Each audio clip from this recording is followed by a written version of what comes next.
I don't know how old I am. I stopped counting. Okay, fair enough. I am Roughly. 45. I'm 45 years old. Oh my goodness. Mhm. And what would you consider your race to be? I am African, African. but I am also American. Yes. How And long have you been in the U.S.? More than 20 years. And what gender do you consider yourself to be? I'm female. Okay, super. So, I know that we talked just before, and you told me that you have been, if you could, you would be a farmer. Yes. But right now you consider yourself to be a gardener. So, Yes. how did you become a gardener? Well, I think it's in me because I was born in an environment where farming was not really a choice. It was a norm. Everybody farmed, and that is how everybody made their livelihood. So that has just evolved over time. Of course, in the last few years, many years, as I was, growing up and going to school, I wasn't able to farm as such. And so just in the last few years was I able to really start and get into farming again. And just for the tape, you said in the place where you were born, everyone farmed. Can you tell me a little bit about the place where you were born? Yes, I was born in central Kenya, in a little town called Murang'a. And most people there are farmers. Primarily, they farm tea and coffee. Those are the things that make them earn a living. But they also grow their own food, which the big diet is based on corn, beans, potatoes, and then other vegetables like spinach, collards, and things like that. Okay. And so my next question is, did you receive any kind of training? Oh, absolutely. I received training because I was born in it. So it was expected, especially as a girl, that I was to help with farm duties. And so, as early as you can get yourself in the garden, which is really probably around 6 or 7, you help with some of the chores. You carry vegetables back home, and by the time you're about 10 or 11, you're helping with picking tea and coffee and things like that. Very, very normal for all children in where I grew up. Mm-hmm. Do you have an early memory of that? Was there anything that you can recollect from the garden? Yeah, so my grandmother, who passed away a couple of years back, she was a very hardworking woman, and so my earliest memories actually are of her maybe babysitting me. My mom's a teacher; she's been a teacher as long as I remember, and so she had to be in school, and so we would be left with my grandmother. So I still actually remember my grandmother wouldn't get off out of the garden until it was very dark. So I remember that, us playing around in the dark and waiting for her to be finished with what she was doing. She would not leave until she was done with what she had set out to do. So those are some of my earliest memories. Yeah. Wow. Mm-hmm.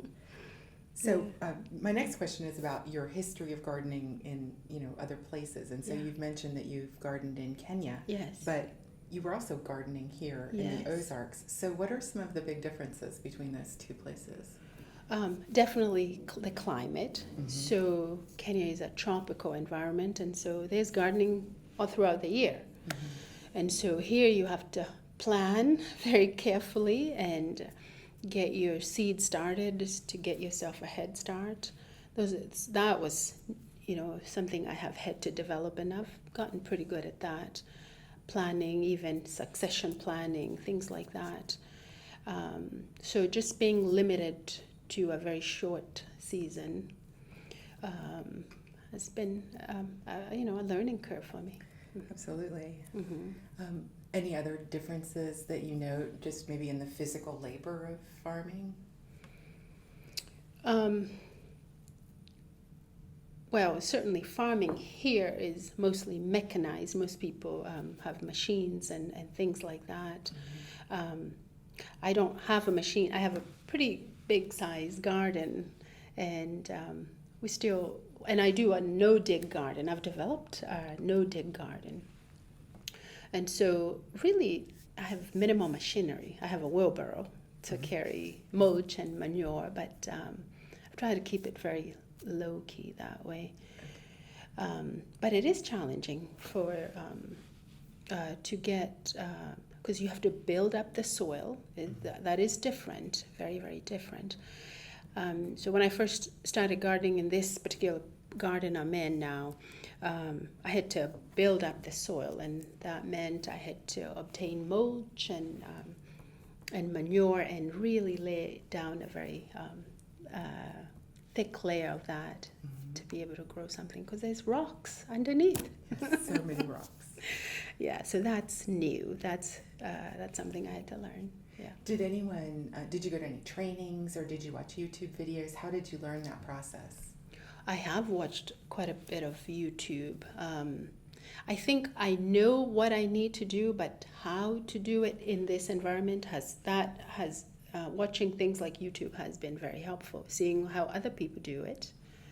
Of course, when I drive around the neighborhoods, I am very busy looking at people's beautiful gardens and taking pictures and just seeing how they lay things out and what things work. So I've learned by observing, yeah. Mm-hmm. Yeah. Have you found a community of people that you can talk about gardening problems with? Is there a resource locally that's people-based for you? I wish I could say yes, but not yet. And that has to probably do with my schedule. I only garden, at 6 o'clock and 6 to probably 8 o'clock and in the weekend.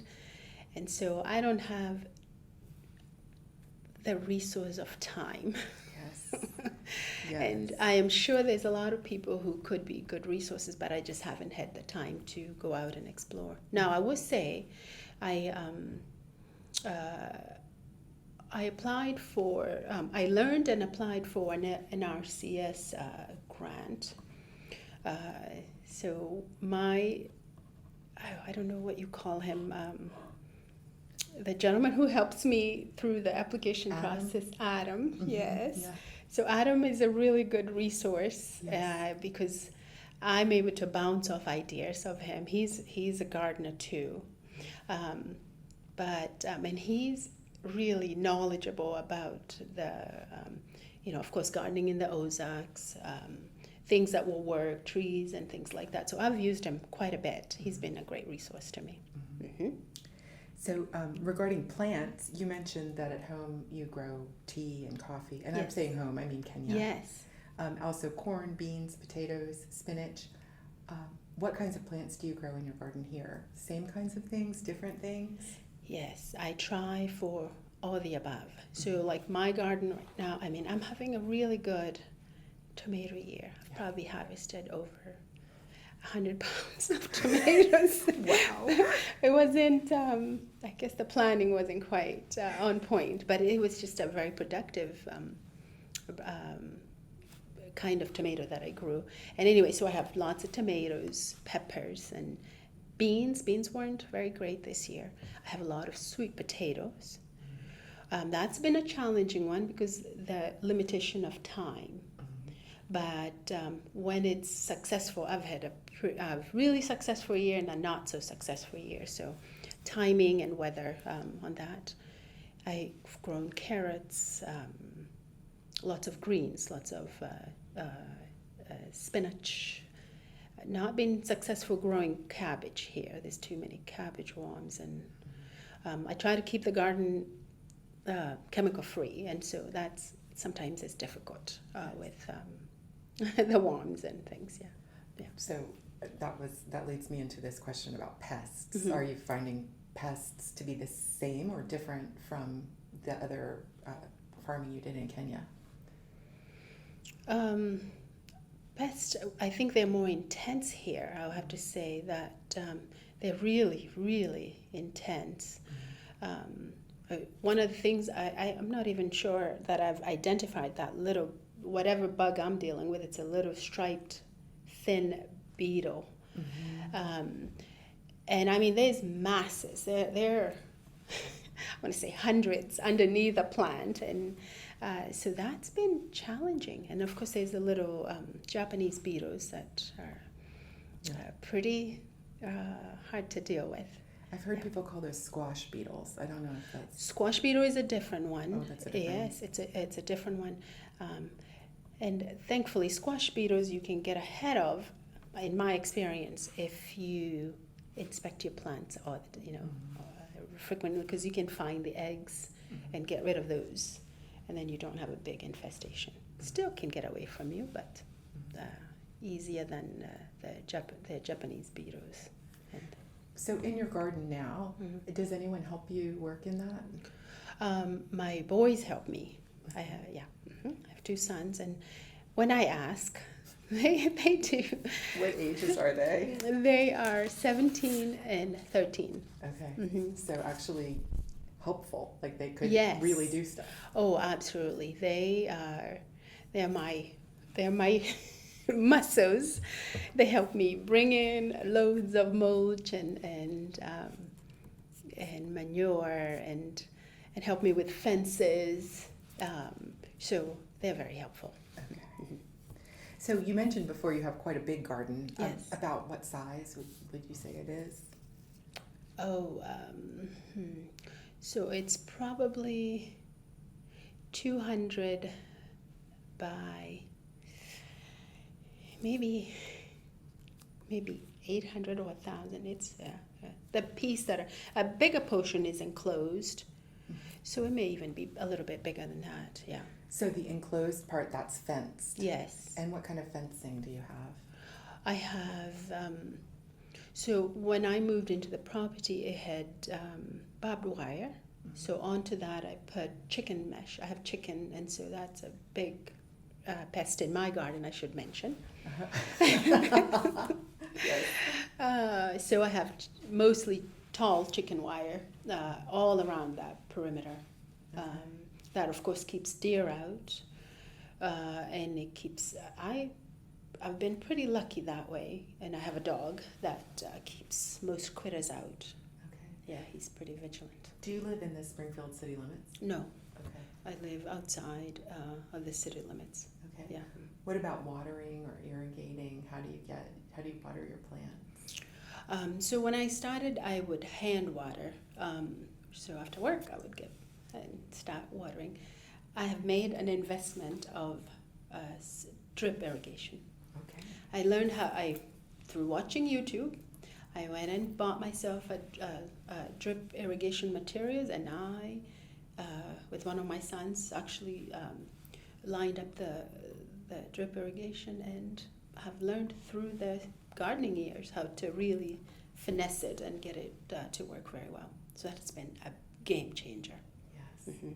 Thankfully, I have well water, and so that makes it simply. Mm. Great. Mm-hmm. And so, about how many years have you been working on this garden site? This is actually my 3rd gardening year. Okay. So we moved to that property in 2020. So I gardened very minimally in 2020. Was that 20? Yeah, 2020. Mm-hmm. So 21, 22, and this is my third full year of gardening. Did you have a garden before you moved to that place, like another garden here in this area? Not in this area. We moved from Colorado, and in Colorado I had some raised gardens. We lived in the city, and so in the backyard I had about 8 raised gardens there.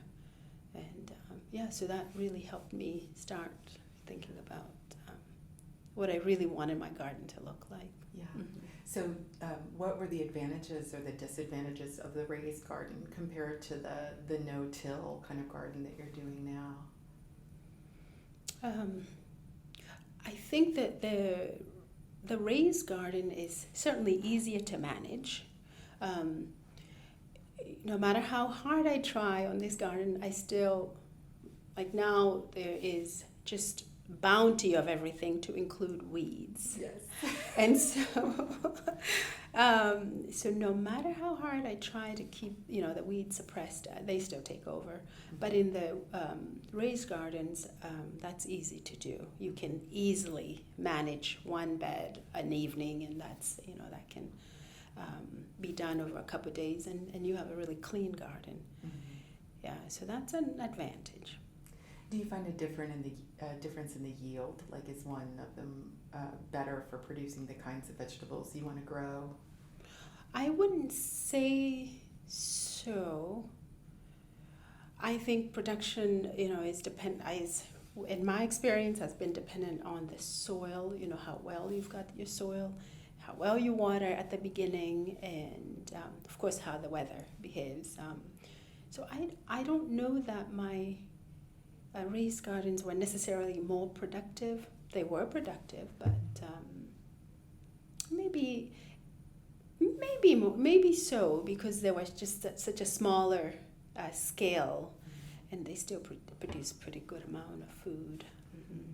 And do you incorporate the things that you grow into your family's diet, or do you share things? Do you sell things? What happens to the things that you grow? Yeah. So the primary intention is to provide for the family. I would, my primary objective is to stay out of the grocery store as much as possible, and so I've learned to can and preserve and dry things and dehydrate things. So majority of the food I grow, I preserve. I freeze. Last night we had a big bowl of, my younger son, cut up a big bowl of tomatoes, and those went to the freezer. Now I share some things, and I find sharing here is interesting. I don't know if I can say that. Yeah, please, tell me what's different. Where I come from, if somebody brings you a bowl of vegetables, it's a great privilege, and it's, you're very thankful.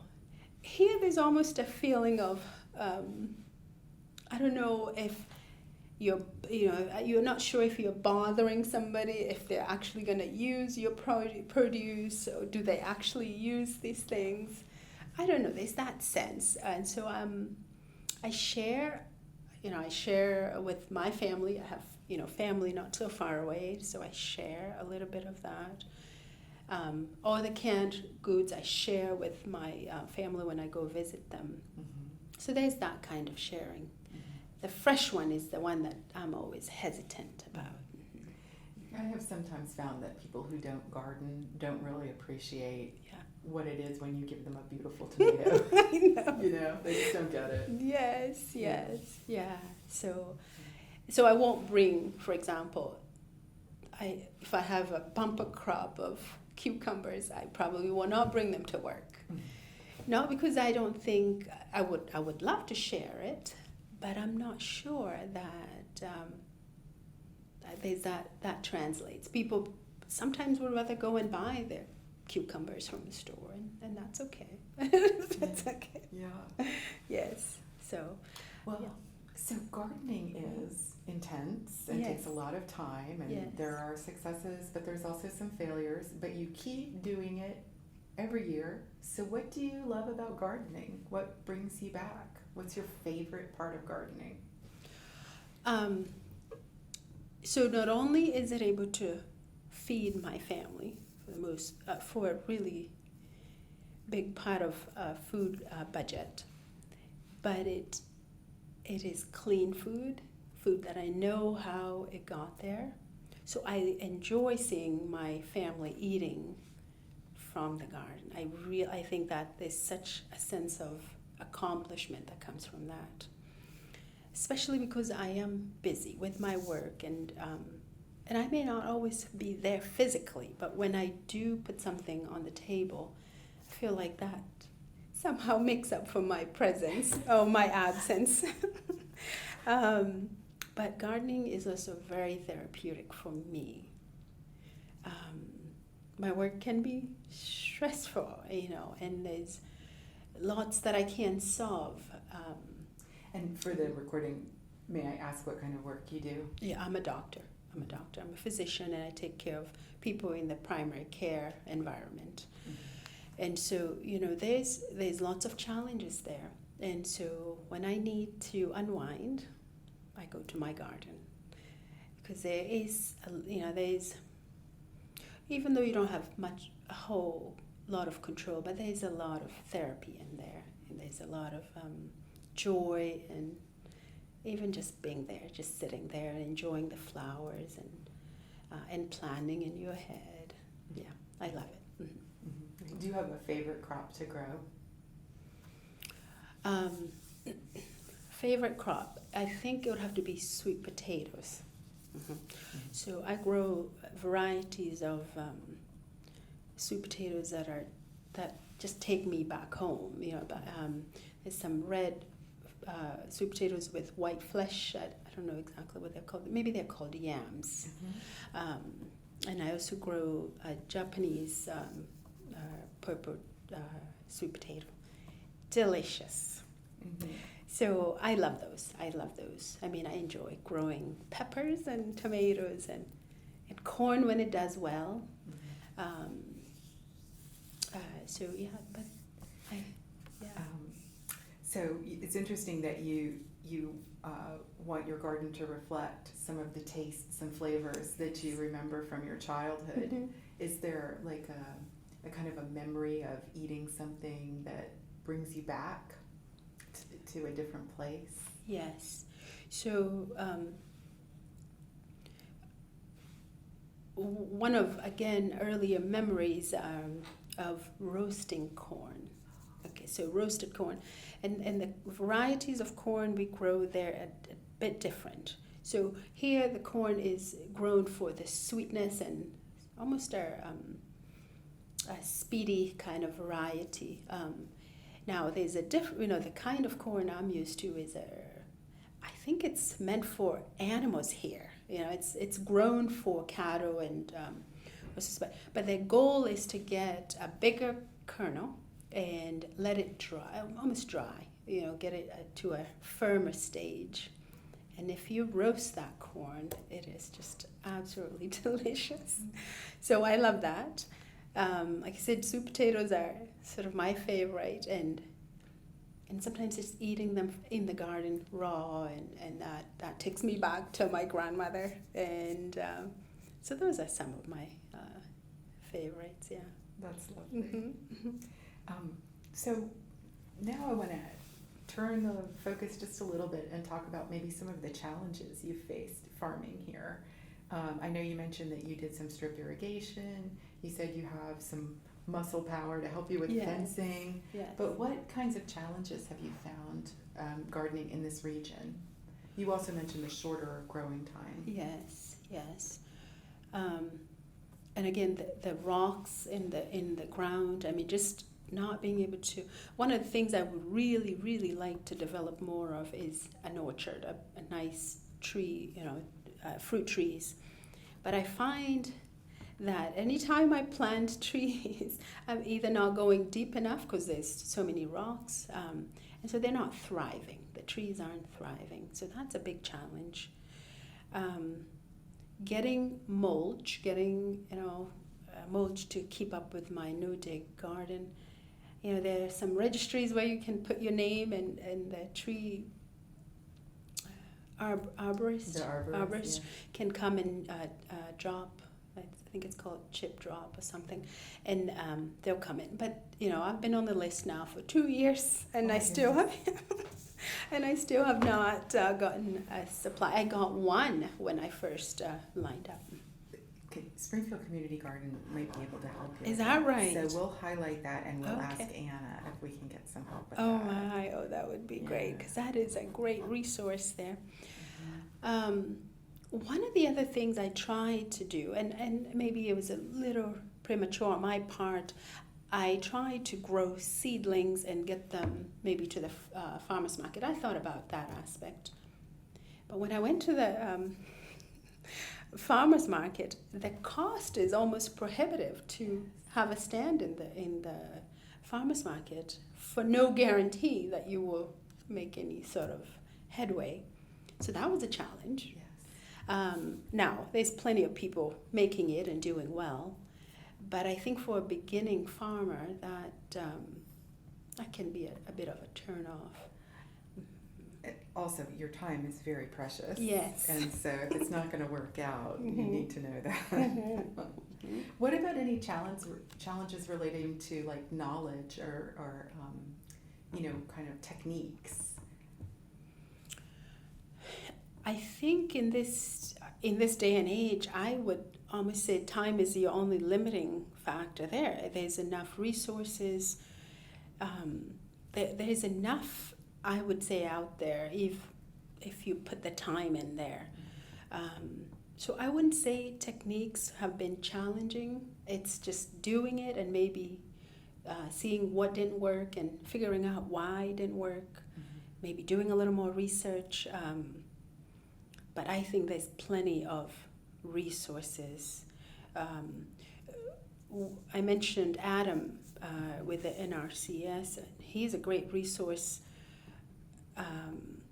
And I think if I even needed more resources, and that's, he connected me to you guys, and I think you just have to put yourself out there, and there's plenty of resources. Yeah. Mm-hmm. Okay. Let's see. What do you count as your greatest farming success? Maybe something that wasn't going well. You said something about your corn. You said it's great when it goes well. Yes. And what are you most proud of when it comes to raising food? Well, I think when you plan and get the timing right, because planning starts now for next season, mm-hmm. and if you prepare and order seeds early, if you are ordering any seeds. And I'm going to just add that some of the seeds you buy don't, let's see, how do I put that? So I've discovered that when you grow some things and you think you're going to self-sustain and save your seeds, no. Terminator gene. That's right. So that's a big challenge. And I noticed that with my corn, because I was saving the corn and saving some seeds with that. And I think that was one of my downfalls last year, is because I expected this corn to do well, but it was from a saved seed. And so knowing that, unfortunately, wastes a whole growing season, and it's very unfortunate. And so that's a challenge. Mm-hmm. But going back to planning and hopefully no shortage of seeds, because that's a thing. When you go to some of the websites and you can't find, for example, garlic, it's never available to buy garlic seed. Mm-hmm. And that's another thing, Anna. Okay, good. So, and then even if there was a way to find people who locally sell seed and supporting the local community in that way. But when you do get it right and plan it and you see your garden in July and August, and it's just so beautiful. Yeah. Thanks. Do you take pictures of your garden? I do. I do. Yes, I do. Mm-hmm. Uh-huh. Mm-hmm. Do you share them with other people who garden, or do you just keep them on your phone and look at them? It's really for me, but I share them with my family. my family, they're my biggest fans, so I send them pictures regularly. Mm-hmm. And I didn't mention I grow a lot of flowers. Okay. A lot of flowers, so I'm into plant flowers all through the garden, and so I think a beautiful garden is important. It's as it is productive, it's got to be beautiful too. Now that's a new thing for me, because when I grew up, there was no beautifying the garden. Mm-hmm. You just grew for the purpose of growing food. Mm-hmm. So did you start with just one kind of flower and then you Yes. just kept adding different ones? Yes. What was your progression? Did you start with marigolds? Yes, exactly right. And so learned about not interplanting. Yeah, interplanting. Yeah. So growing tomatoes and basil and marigolds and onions, and so I did that, and I had a really beautiful marigold season, and I said that these are going to be here every year. And then I grew zinnias, and they're just so giving. They're so beautiful, and then they come back the next year. And who has the heart to pull them out? So volunteer zinnias are just the best, and so that, and then I got into sunflowers, and they just they just dazzle in the garden. And then I've done some other things this year. Cosmos are big. I tried a flower. I think it's called Lysianthus, maybe Lysianthus. It's a beautiful. Liatris. It's like a spike, like a purple spike. I know Liatris. Lysianthus is and if I'm getting this wrong, it's almost a rose-like, but it grows just to the height of just not 2 feet or 3 feet, and it's beautiful, beautiful. I had zero. I spent zero success on that. And so I've learned, instead of seeding, the seeds have very low germination rate. You can buy plugs that have already been seeded and more likely to succeed. Yeah. I'm wondering if it's something like my peonies, which I planted. They kind of have like a rose kind of flower, but they say that they won't bloom until the 3rd year. So they might come back. They may come back. Let's hope. Let's hope. Is there anything that surprises you about trying to garden in the Ozarks? Do you have any sort of moments where you're just like, well, that's strange, or things that you wouldn't have thought before you came here?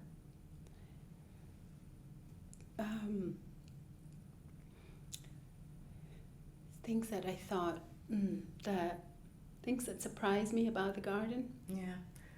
It might not even really be a very relevant question because you've been doing this all your life. But sometimes we find people that are just in their 1st or 2nd season of gardening. Yeah. Well, I am always amazed at, even when you think things are not doing so well, it just takes a little turn, a little rain, and before you know it, it's a whole new, garden, and it just takes off. There's a girl I watch on YouTube who says, plants or seeds just want to grow, and that is so true.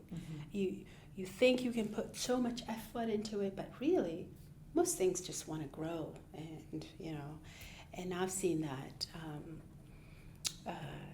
So just giving it a little space. Sometimes you tinker with it too much, and if you step away, if you're lucky enough to go on vacation for a week and come back, that's the most exciting thing. I can imagine, especially as a physician, watching something that's trying to grow is probably a little bit rewarding.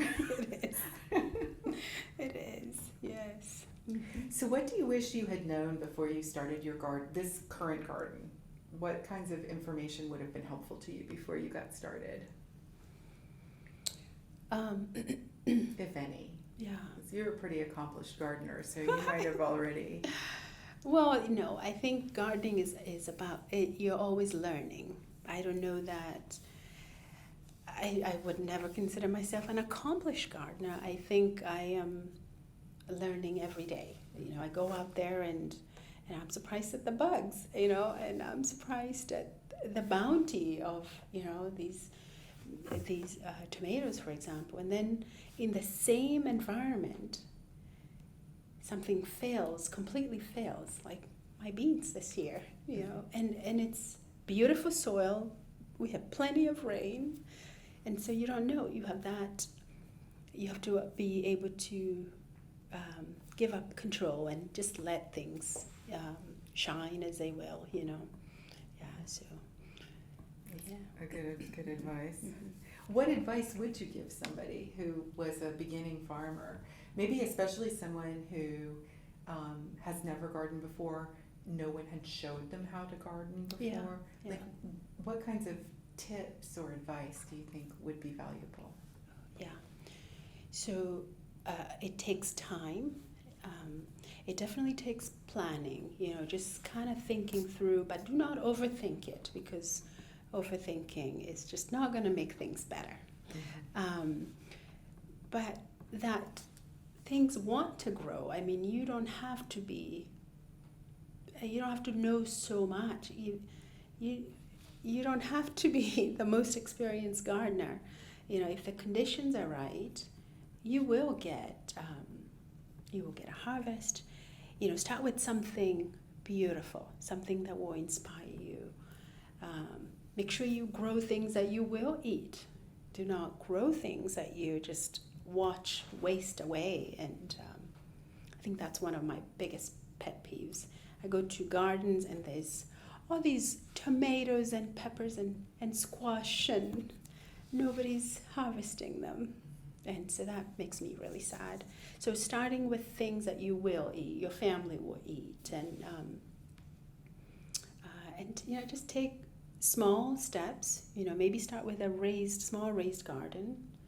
You have a little bit more control over that, and then grow from there. So that's your advice as a gardener.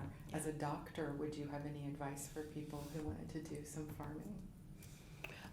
Yes, I think do it for sure, because it's good for your mental health. It's good for your physical health. The food that you grow in there will be nutritious. It will really nourish you, and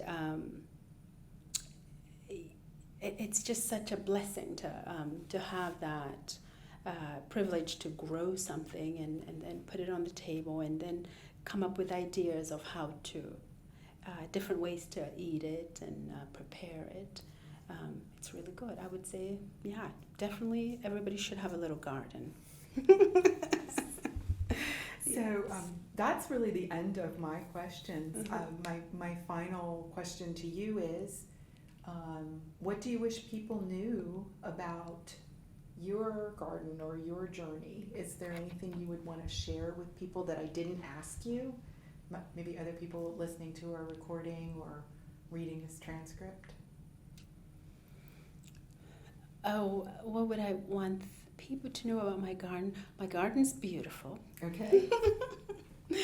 And that there are chickens who invade my garden. You've got to be prepared for all the.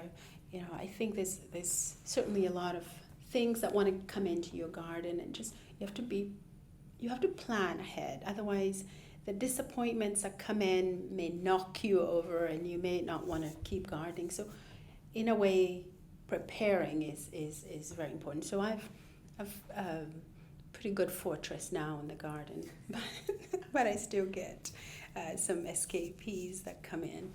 And it gives me peace. My garden gives me peace of mind, and that there's plenty to share if anybody is around me somewhere, and that I would be very, very, very happy to share. Even sharing how to prepare some of those things, it's important that people learn where food comes from, really, what food really looks like, what a tomato actually looks like without being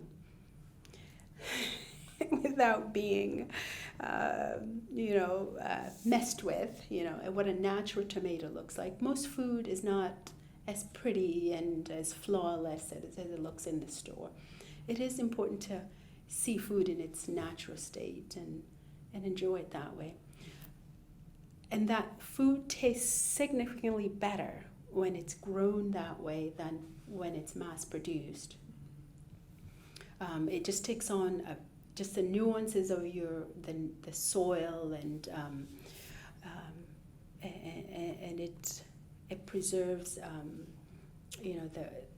the nutrition, and so the focus of those vegetables or fruits and vegetables, to just be the best they can be, most concentrated flavors, and that shows up when you eat the food from the garden. Mm-hmm. Well, Eunice, I thank you so much for answering these questions.